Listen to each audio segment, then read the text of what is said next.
Good morning, YouTube. I just can't let it go. I cannot let the narcissist thing go. Look how look how my face is fitting on my bones today after I don't know how it's been 4 or 5 days without like a huge amount of agave and bottled lemon juice with vodka added to it.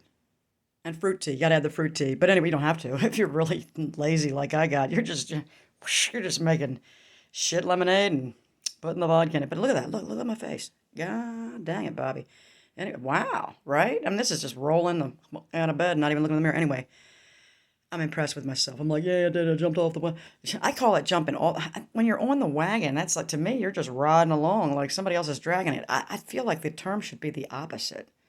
They say I'm on the wagon when you're not drinking. I'm not. I think the wagon is the drinkers. I have jumped from the wagon. Now I'm walking with my own 2 feet. I don't like that saying. I'm on the wagon. Like, what?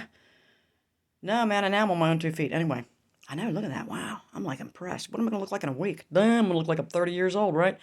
Anyway, let's not get carried away, Karen. Um, Narcissism. I'm just reading. I'm a comment addict. I'm a comment addict. I learned so much from comments.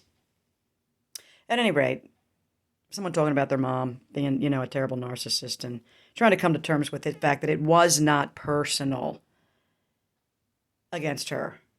That's been my whole problem. I think most of us that have a severe problem with these kind of things, we do take it all personally. Like, it's not all about you. You know what? This is what the narcissist I was married to. So it's not all about you, Karen. No, it's about my children who you're destroying, and you're destroying their mother, which is destroying them. Do you not understand the link there, you stupid motherfucker? Anyway, no, it most certainly wasn't all about me. It was definitely all about him. Being a fucking... Let me destroy my children because if their mother doesn't want me, then who fucking cares what happens? Anything to hurt her. So I just can feel whatever his fucking problem was. But anyway, a comment about someone's husband explaining to his wife that, look, it wasn't personal. Your mom just, because she said, well, my mom loved me in her own way when she died. And her husband was like, no, she didn't. Just stop thinking. No, if she didn't. And I have these urges on occasion to want to be understood and loved by my mother who raised me. And I love her desperately, and I want to see her. And it's been many, many, many years. And all I got to do when I have those thoughts is, what happened the last time you saw her, Karen? She attacked me brutally in front of my dying husband and my autistic son, who had never seen him, who was laying on his chest. My dad, thank God, at the time, my dad was laying in this hospital bed next to his front door. I was called to his bedside. And I hadn't seen him in like 20 years. And I went in, well, maybe it was a little less than 20, maybe it was 15, whatever it was. I went in and he was so, if there was ever a person filled with the Holy Spirit, it was in that moment. It was him. I think. I don't know. He was gracious, beautiful, wonderful. And for once, didn't insult me in order to take up for his wife or to back her up. She was sitting in the room, my mom, and my daughter came in, my daughter and I had been estranged for 5 months, which was interesting. Then she came back to town with her baby, who was 5 months old. And I called her and I said, well, I had just seen her the night before. I went to the store. She was staying with a friend in town. She came into town and I said, look, your grandfather's dying. I've been called to his bedside. Do you want to go? I think you should go. She said, okay, come get me. So me and my son, we went over and picked my daughter and the baby up, and we drove a couple hours to Pennsylvania, where I was told, as I was calling and approaching the house, I called my mother on the phone, and she said, no, you can't come here now. It's too late. You got to come tomorrow. I just drove at the end of the day through rush hour traffic from Baltimore to Carlisle, Pennsylvania. A harrowing ride, didn't know where I was going, very upset, traumatized with my daughter, and I can't. No, get yourself a hotel. So we did. Got a hotel, got up the next day, ate with the money we couldn't afford to spend on food. We did it. Went to see him. She let me be in the house about 5 minutes. She would not leave me alone in the room with him. She had bouncers, big men from church, standing on either flank in the door of a regular house, a regular suburban house. God only knows what she told them. Why did they need to be there? What, in case I tried to shoot the place up or something? I go in. He was gracious. He was wonderful. My son said, I have wanted to meet you my whole life. And my mother says to him, well, that wasn't my fault. Look, Mom, I realize your husband is dying and this is very traumatic, but this just seems so off. Had this been me and my husband, and I was estranged from my daughters, and my husband had been too, or whatever, and he wanted to see them, do you think I would have sat in the room and disparaged them? If I didn't want to see them, I wouldn't even have been there. I just said, I'm going to take a ride. We didn't have cell phones, but we did have cell phones back then. I said, call me when they're gone, and I'll come back. Right? Isn't that what a normal person would do, and have respect for the dying person in the bed that they claim to love with all their heart and soul and spent 30, 40 years with them? Isn't that what you would have? Well, of course we would have done that. Mom, all I got to do when I miss her and it hurts. I mean, it hurts so fucking much how much I loved and worshiped the ground this woman walked on. I admired every single thing about her. Except her snootiness at times and her little shit. The way she was shitty with me. No one else. I have not seen her treat anyone else like she treated me. My dad, a little bit. I do not get it. She worshiped the ground my brother walked on. He was the greatest fucking thing ever. He did something wrong. She laughed. Ha, ha, ha.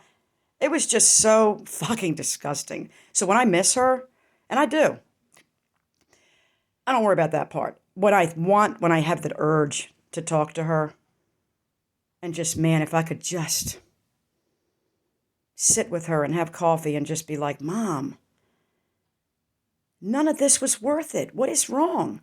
You're going to hell.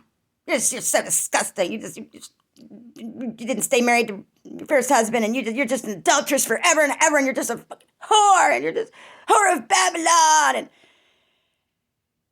you're a horrible daughter. How could dare you walk away after what we did for you? And this is what I'm thinking is going to come out of her mouth. Instead of, wow, what a life and what a horrible world that we live in. But thank God that we could come to this point and come together and just say, I forgive you for not understanding me. You forgive me for not understanding you. Because underneath that, we love each other, right? No. That is not even the truth. The truth is, I love her and understand that she does not understand what she's doing, and I still love her anyway. She can't handle it. Why? I don't know. But I just think about what she did the last time. Like, what's going to change? You think it's going to change? Have I gotten a birthday card? Have I gotten a note in the mail saying, hey, let's talk? Absolutely not. But I did get a phone call about 2 days after I saw my dying father where he told me I was a horrible person. I can't believe what you did to your mother. You're a terrible blah, blah, blah. Cursing me. I was standing in a parking garage of a hospital about to visit a friend who was dying in the hospital, an elderly person. He's like, where are you? I said, I'm standing in the hospital garage. I'm going in to see a friend who's dying of cancer. Well, I just want to tell you what a horrible person you were. I can't remember what he said because it was so traumatic to me.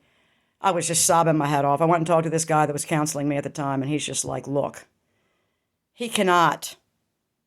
He blessed you and your son and your daughter when you were there. He cannot, you just can't remove a blessing like that. He's not in his right mind. He's dying. He's probably on a lot of painkillers. He's very angry because of the pain that your mother is dumping on him about what she perceives that you did to him, and he just was doing what a good husband would do. It pains me that she was dumping her emotional pain about me onto him in that time frame. She could have told the neighbor. She could have told the bouncers. What on earth was she thinking to burden him like that at that time? And when I want to talk to her and I want to see her again, these are the things I think about. Why would I put myself through a wood chipper, an emotional wood chipper again? Because I know it would break me and I couldn't drink enough to drown it. I held tears back on this one. I miss her.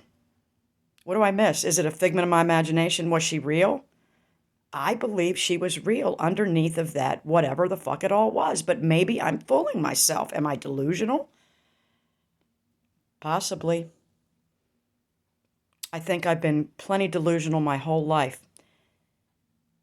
Not that I didn't know what the date was or who the president was or what my name was or where I was, or nothing like that. Is there such things as just simply emotional delusions? I think that's true. I think that's it. Well, I was one of the number one candidates, and I was one of the number one towers of the line with emotional delusions. All right, YouTube. Do not return to the vomit like a dog. Don't do it. Stay no contact. If this person has not reached out to you in years and whatnot and whatever to be like, hey, man, this shouldn't have happened between us, yada. Don't go running towards it, and even if they do, it might be a Hoover.